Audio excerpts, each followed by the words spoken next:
Movies and popular culture, learning objectives.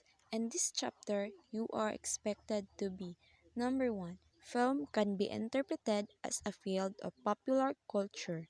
Number 2. The history, ideology, and commercialism of the film's popularization can be analyzed. Number 3 is proposals can be analyzed through the lens of film's analysis as a popular field. And last, can write a critical review of a film and or film trend using a proposed lens. Film as a popular media.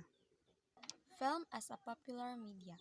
So film is also considered one of the most powerful products and mediums of popular culture.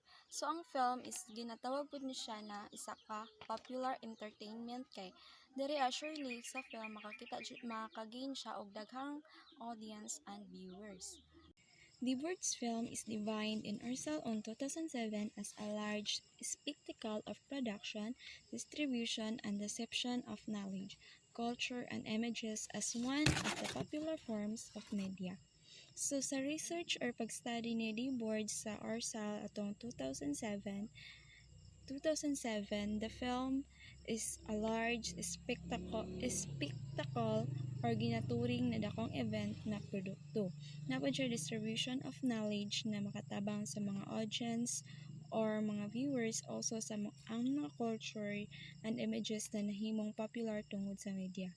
And also, according to Evasco in 2011, ang film has the ability na magdala sa mga audiences or viewers na parehas nato nahilig magtanaw og movies na nahimo emotional pod based kon unsa ang nahitabo sa movie na atong ginatanaw. And kana daw na mga ingana natong ma-feel kay mao daw na ang ginatawag na spectacle or intense visual effects.